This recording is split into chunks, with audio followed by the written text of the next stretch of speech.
The fate of New York's Ethics Commission is up in the air as a state Supreme Court justice rules that the agency's powers are unconstitutional. The decision favors former Governor Andrew Cuomo in his lawsuit over his pandemic book deal. Capitol correspondent Jamie DeLine tells us what today's ruling could mean for ethics oversight in the state. The Commission on Ethics and Lobbying in Government was created just last year to replace the troubled Joint Commission on Public Ethics. But this new ruling says the independent oversight group has too much power and not enough oversight. His basic argument is that the governor cannot cede authority to other people, that the commission has to stay under her thumb unless there's a constitutional amendment, which would change the whole system.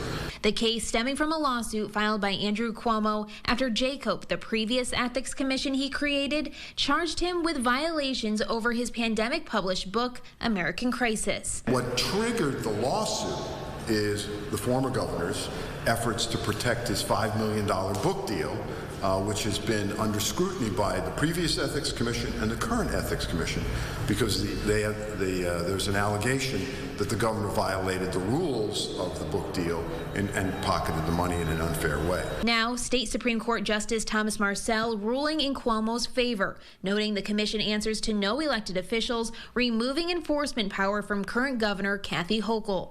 Cuomo's spokesperson releasing a statement saying, quote, "As we've said all along, this was nothing more than an attack on those who abuse their government positions unethically and, as the judge ruled Monday, unconstitutionally for political purposes." The decision essentially renders the Ethics Commission obsolete. The New York Public Interest Research Group says this raises all sorts of questions. If the courts rule that the judge is right, obviously that blows up ethics enforcement in New York State, and we're back to the drawing board.